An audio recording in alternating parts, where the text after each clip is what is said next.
Ni el más grande pudo escapar de la Sedena, y el Chapito Flaco no fue la excepción. Tras un elaborado operativo, el Chapito Flaco ha caído en manos de la Sedena y ha sido trasladado a una cárcel de mega seguridad. Pero ¿cómo lo consiguieron? Quédate hasta el final del vídeo y descúbrelo.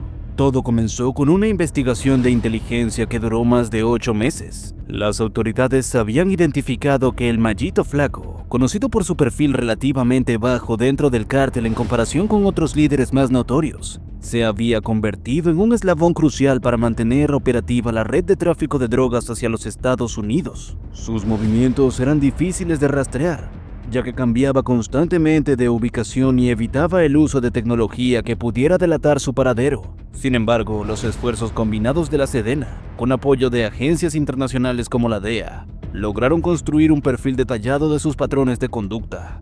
El operativo comenzó con la identificación de una propiedad en la Sierra de Sinaloa, donde los informes de inteligencia señalaban que el Mallito Flaco podría estar ocultándose.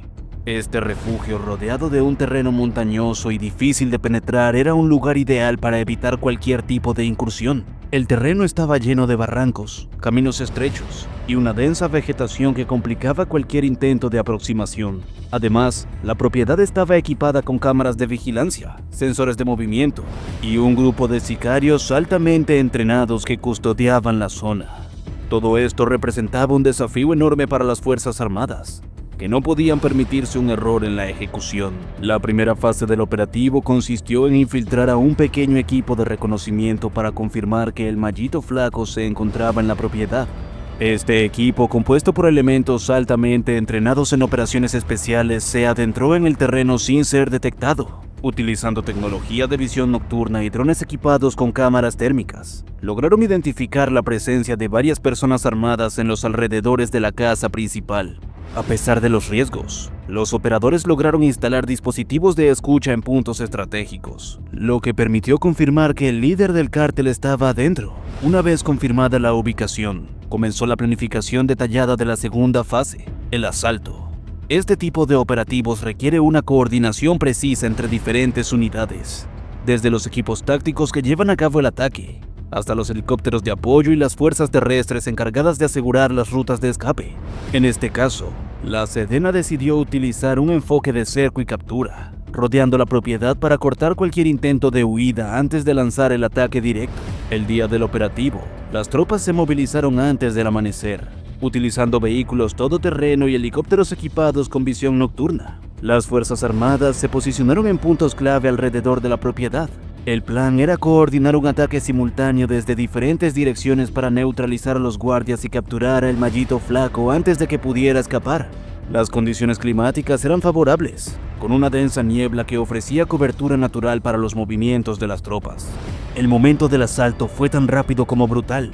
Un helicóptero Black Hawk descendió en un claro cercano, dejando a un grupo de operadores que se acercaron rápidamente a la propiedad. Mientras tanto, las tropas terrestres bloquearon las posibles rutas de escape, utilizando vehículos blindados para sellar los caminos. Los guardias que vigilaban la propiedad fueron tomados por sorpresa. Aunque intentaron responder al ataque, fueron rápidamente superados por el poder de fuego y la precisión de las Fuerzas Armadas. El enfrentamiento duró menos de 20 minutos, pero fue intenso. Los sicarios utilizaron armas automáticas y granadas para intentar repeler el asalto, mientras que los operadores de la Sedena avanzaban utilizando tácticas de cobertura y fuego coordinado. Las explosiones y el ruido de los disparos rompieron el silencio de la madrugada, creando un escenario caótico en el que cada segundo contaba. Sin embargo, la preparación y el entrenamiento de los soldados marcaron la diferencia, permitiéndoles neutralizar a los guardias sin sufrir bajas significativas. Dentro de la casa principal, el Mallito Flaco se había refugiado en una habitación oculta, equipada con una puerta reforzada y paredes a prueba de balas. Este refugio, diseñado para resistir ataques, representó un obstáculo momentáneo para las tropas, que utilizaron equipo especializado para forzar la entrada. La tensión aumentó mientras los soldados trabajaban para abrir la puerta, conscientes de que el objetivo podría estar armado y dispuesto a resistir hasta el final. Finalmente lograron entrar. Lo que encontraron fue un hombre que había perdido toda su arrogancia y seguridad. El Mallito Flaco, rodeado de dinero en efectivo y armas, se rindió sin ofrecer resistencia alguna. Sabía que no tenía escapatoria y que cualquier intento de enfrentarse a las Fuerzas Armadas sería inútil. Fue esposado y trasladado de inmediato a un helicóptero que lo sacó de la zona antes de que otros miembros del cártel pudieran intentar un rescate. El traslado del prisionero fue otra etapa crítica del operativo. Las rutas hacia el centro de detención estaban llenas de riesgos, ya que los cárteles suelen organizar emboscadas para liberar a sus líderes. Sin embargo, la Sedena había anticipado esta posibilidad y desplegó un convoy fuertemente armado para escoltar el vehículo que transportaba al Mallito Flaco. Además, un segundo helicóptero sobrevolaba la ruta, proporcionando apoyo aéreo en caso de que fuera necesario.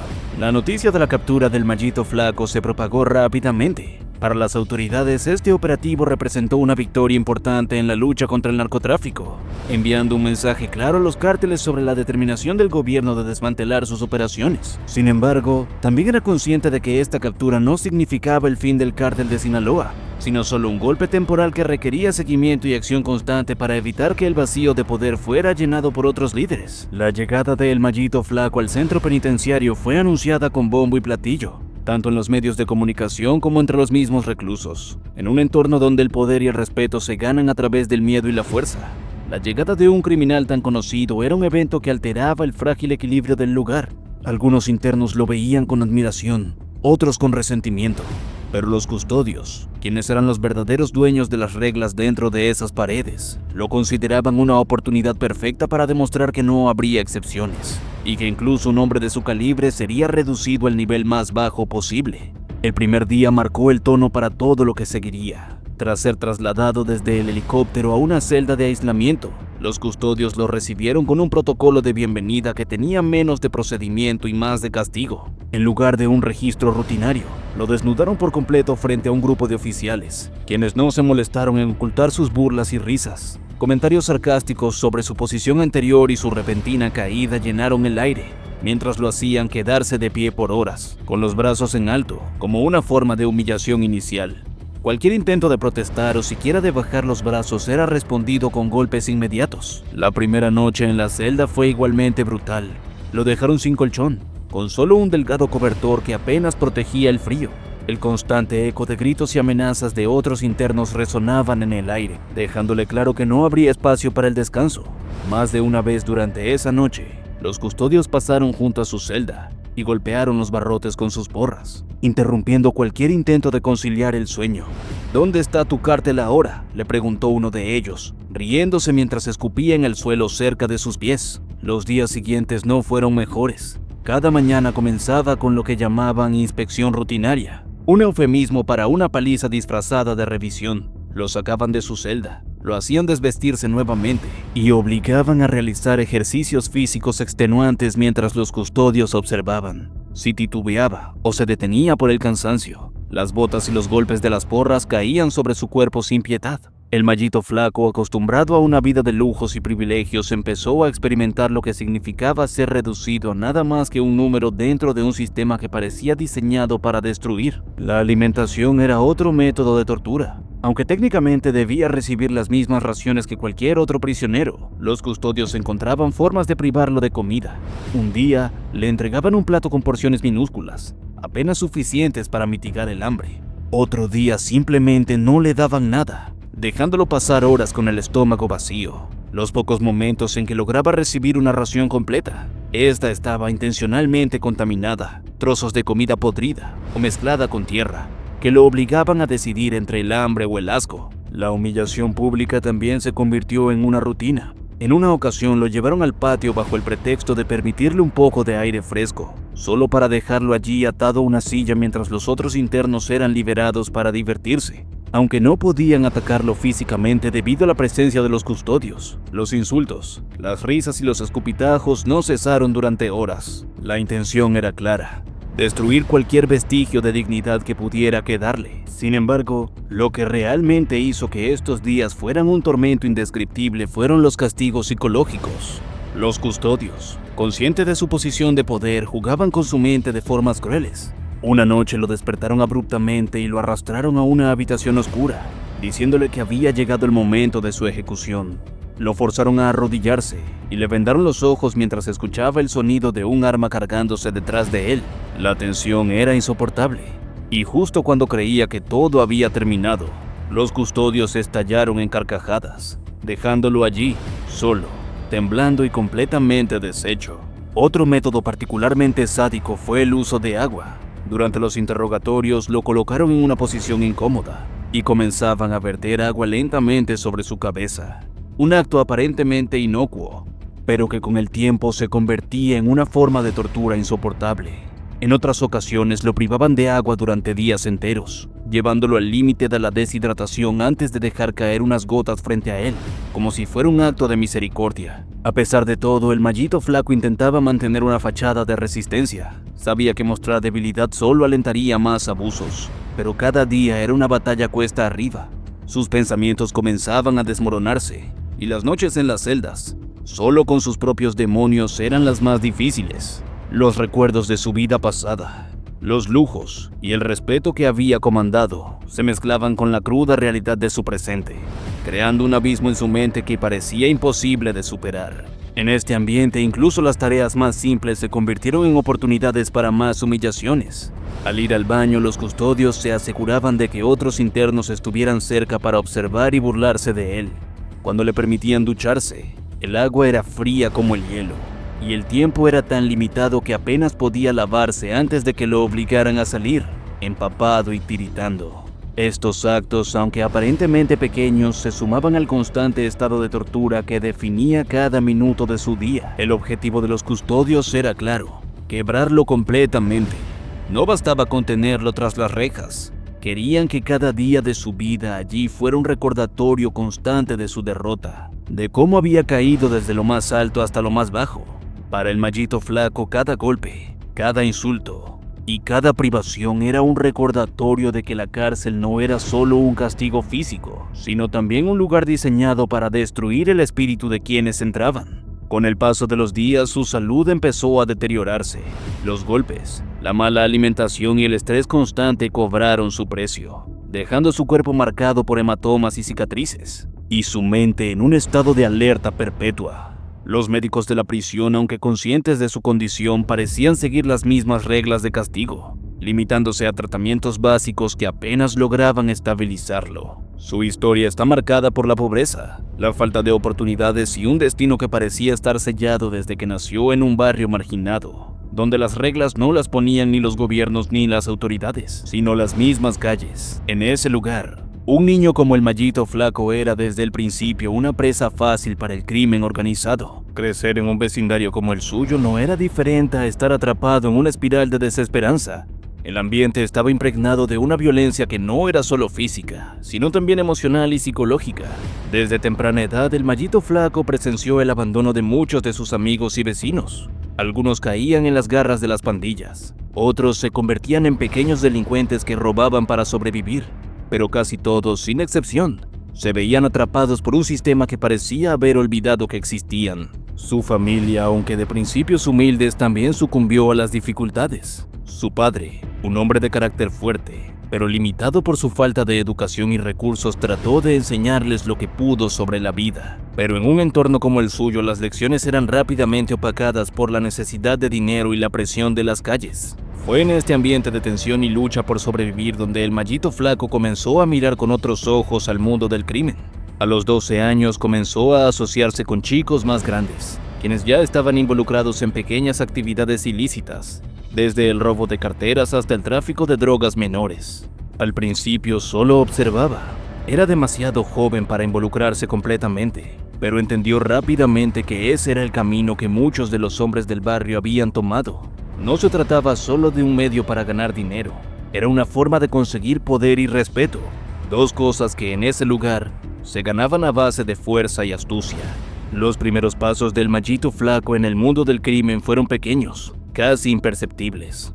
Al principio se encargaban de distribuir pequeñas cantidades de marihuana entre los chicos del vecindario. No era una tarea gloriosa ni difícil, pero le permitió ganar su primer dinero y, lo más importante, su primer reconocimiento. La gente lo empezaba a ver como alguien capaz de manejarse en un mundo tan peligroso, alguien que no dudaba en cometer delitos para ganar terreno. Con el paso de los años, el Mallito Flaco se fue involucrando cada vez más en actividades más grandes. A medida que fue creciendo, también lo hacía su influencia en la zona. La gente empezaba a acercarse a él buscando protección o en muchos casos pidiendo favores que solo alguien con poder podría otorgar. No era un criminal de gran escala aún, pero su nombre ya empezaba a sonar entre los círculos más cercanos al crimen organizado. A los 18 años, el Mallito Flaco ya era un hombre hecho y derecho. Había dejado atrás las actividades menores como el robo y la venta de pequeñas dosis de droga, y había comenzado a involucrarse con grupos más grandes. Uno de estos grupos, los cuales operaban en las zonas más oscuras de la ciudad, le ofreció una oportunidad para trabajar en el negocio del narcotráfico. Fue en ese momento cuando su vida cambió de manera irrevocable. Pasó de ser un simple distribuidor a convertirse en un jugador clave dentro de una red que operaba a nivel nacional. El narcotráfico era un negocio altamente lucrativo, pero también sumamente peligroso. Sin embargo, el Mallito Flaco ya no tenía miedo. Había aprendido las reglas del juego en las calles y había superado muchas adversidades. El poder que el dinero y el control de las rutas de droga le ofrecían lo atrajo rápidamente. Lo que inicialmente parecía una oportunidad para ganar algo de dinero pronto se transformó en una carrera hacia el poder. Se involucró en las negociaciones con otros cárteles. Formó alianzas con figuras importantes dentro del narcotráfico y comenzó a expandir su dominio en áreas que antes estaban fuera de su alcance. A medida que el negocio del narcotráfico crecía, también lo hacía su reputación. El Mallito Flaco ya no era solo un nombre en las calles. Era un hombre que controlaba rutas de tráfico, gestionaba cargamentos y tenía influencia en varias ciudades. La violencia fue una constante en su ascenso. El negocio del narcotráfico nunca fue limpio, y para mantener su puesto, el Mallito Flaco no dudó en utilizar la violencia de forma despiadada. No solo se enfrentaba a otros grupos de narcotraficantes, también lidiaba con las autoridades y con aquellos que intentaban desafiar su poder. Uno de los factores que más impulsó su carrera criminal fue su capacidad para manejar las amenazas. Mientras otros se dejaban llevar por las emociones o la falta de preparación, el Mallito Flaco sabía cómo mantener la calma. Aunque joven, su mente estaba bien entrenada en la estrategia y el control. Aprendió a jugar sus cartas con astucia, y fue así como se ganó la confianza de figuras aún más poderosas dentro del mundo criminal. No solo dominaba el negocio de la droga, sino que también entendió la importancia de mantener el control sobre las comunidades en las que operaba. El Mallito Flaco sabía que la lealtad se compraba, y que la violencia y la intimidación eran las mejores formas de garantizarla. Poco a poco su imperio fue creciendo, y con ello la necesidad de proteger lo que había conseguido. A medida que consolidaba su poder, su vida personal comenzó a volverse más opaca. La violencia y la traición eran parte de su día a día, y las relaciones personales pasaron a un segundo plano. La gente que una vez fue parte de su vida en el vecindario comenzó a desaparecer. Aquellos que se atrevieron a enfrentarlo o a desafiarlo fueron eliminados sin compasión. La familia, que al principio había sido su principal apoyo, se distanció a medida que su vida se sumergía más y más en la oscuridad.